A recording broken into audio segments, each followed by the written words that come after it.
ini saya akan membahas mengenai PWM atau Pulse Width Modulation. Sinyal PWM ini nantinya akan kita gunakan untuk mengontrol inverter. PWM ini sebenarnya merupakan pulse trend dengan frekuensi tertentu. Jadi dia memiliki periode untuk setiap pulse-nya, dan dengan mengatur on dan off, waktu antara on dan off dari setiap pulse ini, kita bisa mengatur output yang akan keluar berdasarkan input voltage yang tersedia.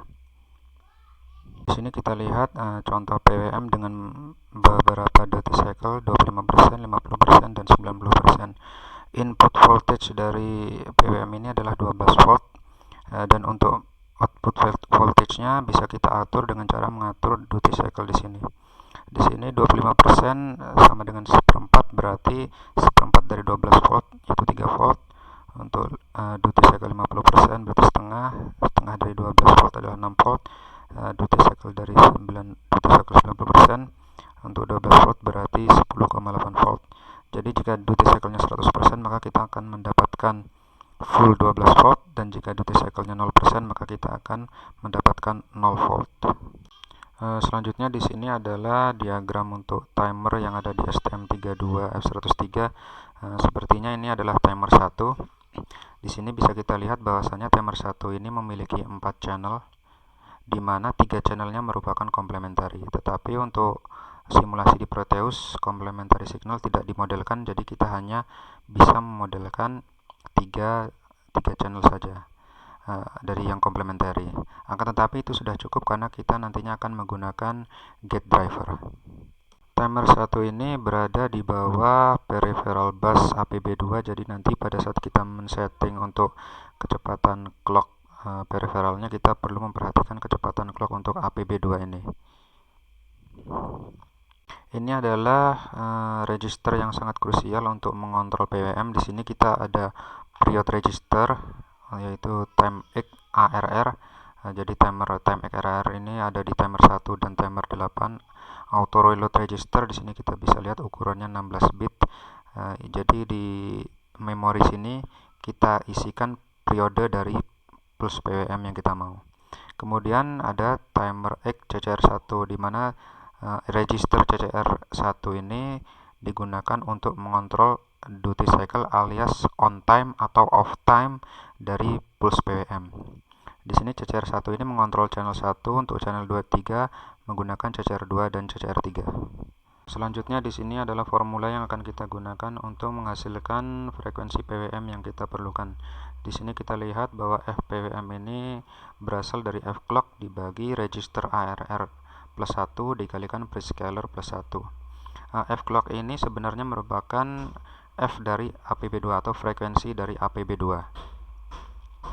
Jadi frekuensi APB2 ini yang perlu kita perhatikan waktu kita melakukan settingan clock configuration di STM32CubeID. Di sini kita lihat bahwasanya F clock per PSC plus 1, saya tuliskan ulang di bawah sini, sebenarnya adalah frekuensi dari timer itu sendiri, yang nantinya jika dibagi dengan ARR plus 1 akan menghasilkan frekuensi PWM yang kita perlukan. Setelah kita mendapatkan frekuensi PWM yang kita perlukan, kita tinggal membaginya dengan NS. NS ini adalah jumlah pulse PWM per satu gelombang AC. Jadi di sini kita lihat frekuensi AC yang kita dapat sama dengan frekuensi PWM dibagi NS. Untuk mengatur duty cycle dari PWM sendiri, kita tinggal mengatur isi dari register CCR di sini. Isinya bisa dari 0 sampai maksimalnya, yaitu maksimalnya sesama dengan ARR, yang akan memberikan kita nilai dari 0% sampai 100%. Yang perlu diperhatikan di sini bahwasanya resolusi PWM akan semakin kecil seiring dengan meningkatnya frekuensi. Hal tersebut karena untuk menghitung nilai yang besar seperti ini, di sini 16 bit, maka microcontroller memerlukan waktu yang lebih lama untuk menghitung satu periodenya. Hal tersebut mengakibatkan frekuensinya menjadi rendah. Akan tetapi jika nilai dari periode itu kecil, hanya 4 bit seperti sini, maka waktu yang diperlukan oleh microcontroller akan singkat sehingga akan menghasilkan kecepatan atau frekuensi yang lebih tinggi. Di sini saya berikan contoh, misalnya kita ingin frekuensi dari tegangan AC-nya adalah 50 Hz, kemudian frekuensi PWM yang kita inginkan adalah 1 kHz, kemudian frekuensi clock dari microcontroller adalah 8 MHz. Maka register ARR ini perlu kita isi 999. ARR plus 1 sama dengan 99 plus 1 sama dengan 1000. Kemudian register PSC atau prescaler kita isi 7, prescaler plus 1 sama dengan 7 plus 1 sama dengan 8, dan NS-nya kita isi 20. Dengan demikian maka F-timer sama dengan 8 MHz dibagi 7 plus 1 dibagi 8 sama dengan 1 MHz.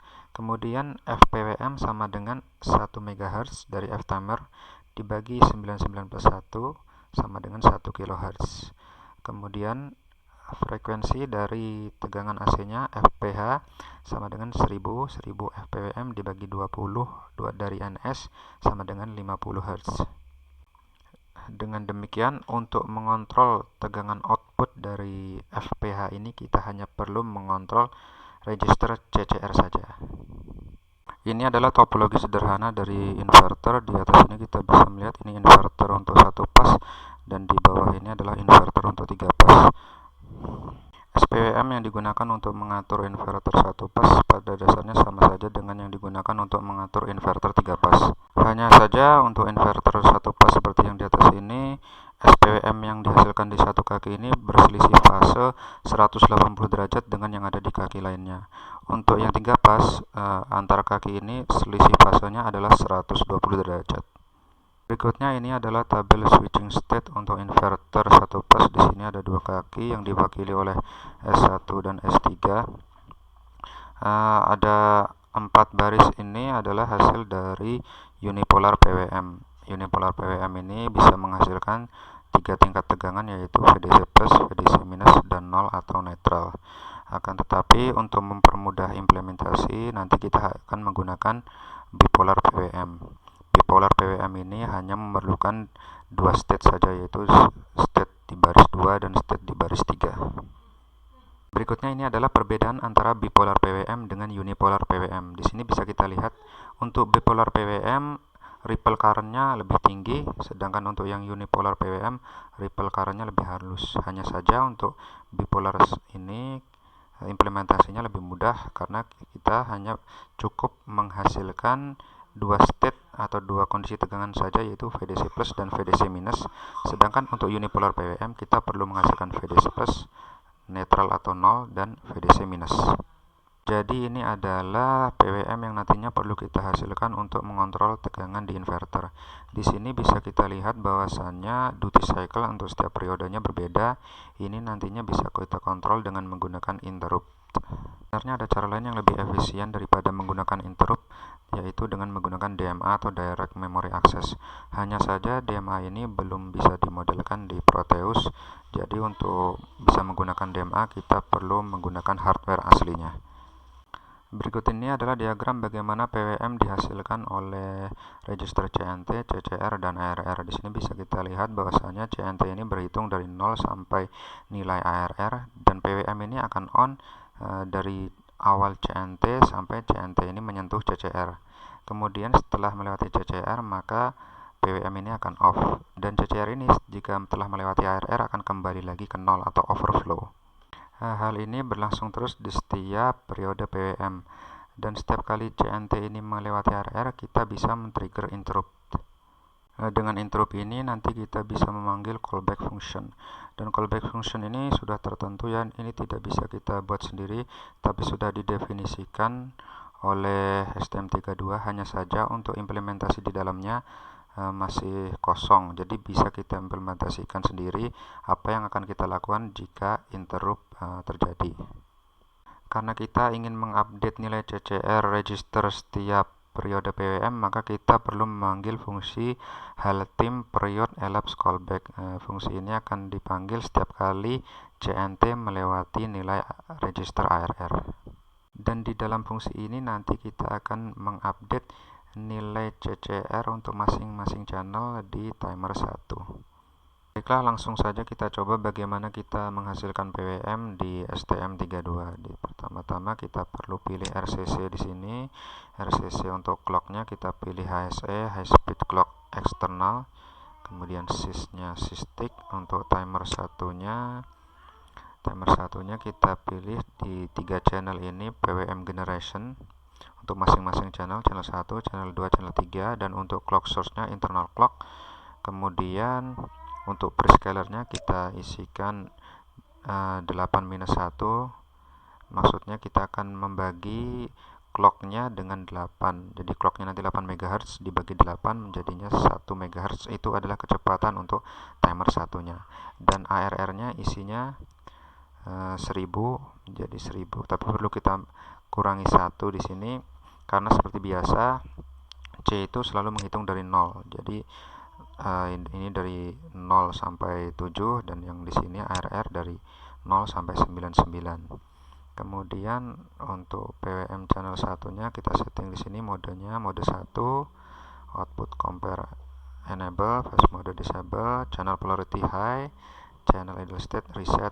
Untuk channel 2 dan channel 3 kita pilih settingan yang sama. Ya, cukup, lalu kita klik di sini.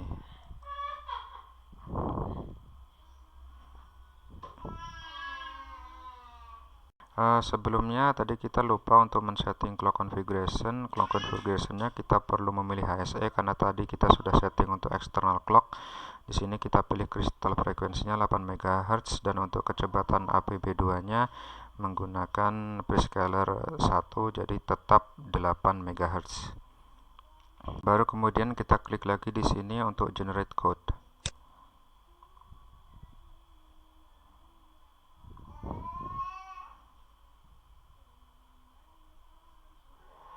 Ini adalah kode yang di-generate di STM32CubeID. Di sini kita bisa memulai untuk mengaktifkan PWM dengan cara memanggil fungsi hal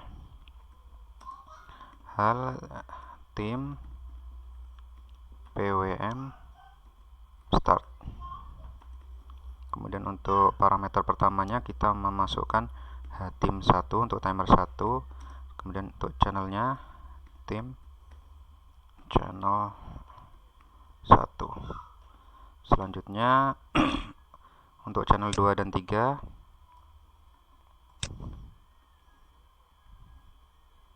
tinggal diganti 2 dan 3. Kemudian untuk register CCR nya bisa kita tulis di atasnya tim 1 struktur CCR 1 misalnya 200, kemudian CCR 2 dan 3 juga 200.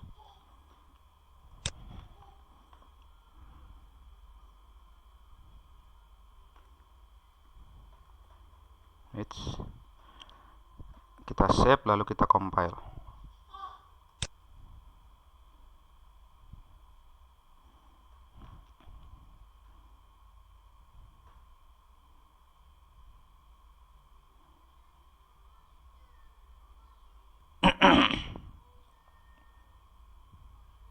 Selanjutnya kode hex yang dihasilkan di STM32CubeID tadi bisa kita coba di Proteus.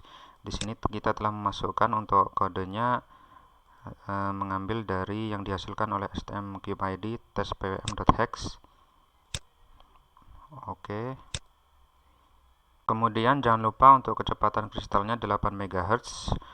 Kita bisa menggunakan probe di sini, probe tegangan, untuk mengecek tegangan yang ada di pin PWM PA8.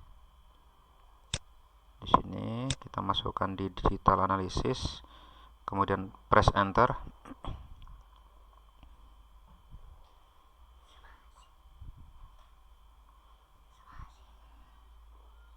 Oh ya, press spasi maksud saya. Ya, berhasil ya. Di sini kita lihat pin 8 menghasilkan PWM dengan frekuensi 1 kHz. Ini bisa kita cek di sini, misalnya di time-nya 17.59, kemudian seharusnya di sini selisihnya 1 milisecond. Ya betul, 18.59, dan di sini juga harusnya betul ya 19.59. Jadi ini adalah PWM dengan frekuensi 1 kHz. Untuk time on-nya sekitar 80%, karena tadi kita memilih CCR CC registernya 200.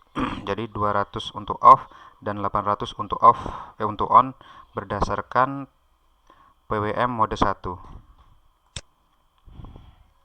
Untuk dua pin yang lainnya bisa kita cek juga ya dengan menggunakan probe voltage. Di sini pin PA9 dan PA10 juga sama-sama menghasilkan PWM dengan frekuensi 1 kHz. Baiklah, untuk sementara sekian dulu, kita lanjutkan di video berikutnya insyaallah. Assalamualaikum warahmatullahi wabarakatuh.